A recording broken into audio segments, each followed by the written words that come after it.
কি অবস্থা বন্ধু, কেমন আছিস? আরে দোস্ত ভালো আছিস? এই তো আলহামদুলিল্লাহ ভালো আছি। এই তো এই ঢাকা উদ্যান থেকে আসলাম। তোমার কি অবস্থা, ভালো এই তো আছো না? বন্ধু ভালো, একটু হ্যাঁ। টেনশন আছে দোস্ত। কি হয়েছে?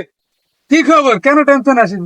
আর দোস্ত কইস না, মনে কর যে বাইতে মানে বললাম বিয়ের ব্যাপারটা, তো মানে এমন চাপে আছি, মানে কিছু মানে ভাও হইতাছে না, মাইয়া মুয়ে পছন্দ হইতাছে না বাপ মা, তখন এটা নিয়ে টেনশনে আছি, বুঝতেছি না কি করবো, একটা সলিউশন দেও দোস্ত তুমি। আঙ্কেল আন্টিরা কি তোমার জন্য কোনো মেয়ে পছন্দ করতে পারে নাই?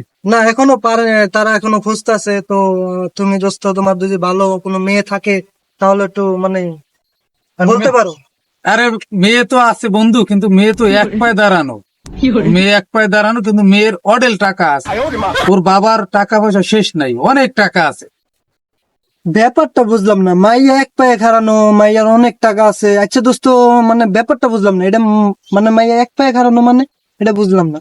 এক পায়ে খাড়ানো কি তুমি বোঝো না? এই বিষয়টা বিষয়টা হচ্ছে, মেয়ের আসলে একটা পাও নাই, কিন্তু মেয়ের বাবার অনেক টাকা আছে, অনেক টাকা পয়সা আছে, এবং এলাকায় বিভিন্ন বিল জুড়ে তাদের অর্থ সম্পদেরও শেষ নেই। কিন্তু সমস্যা হচ্ছে কি, রোড অ্যাক্সিডেন্টে মেয়ের একটা পাও হারাই গেছে আর কি। কিন্তু ওর বাবা চাচ্ছে ভালো একটা ছেলে, যাতে ভালো একটা ছেলের কাছে দেওয়া যায়, কিন্তু ও অনেক পরিমাণে টাকা দেবে যেন ছেলে ব্যবসা বাণিজ্য করতে পারে। এই জন্য অনেক টাকা দেবে আর কি, এক কথা। এক পায়ে, মাইয়ার এক পাও নাই? আরে দোস্ত তুমি এটা কি কইতাছো? তুমি আমার বন্ধু হইয়া তুমি এই মানে এরকম একটা মেয়ে আমার সাথে বিয়ে দিতে চাইতাছো? দোস্ত আমি তোমার দ্বারা একটা ভালো মেয়ে চাইছি, তো তুমি আমার একটা ভালো মেয়ে খুঁজে দিবা, তুমি এক পায়ে নাই, এই মেয়ে খুঁজে এত টাকা দিয়ে আমি কি করব? টাকা দিয়ে দুই কি পানি খাবো আমি? হ্যাঁ,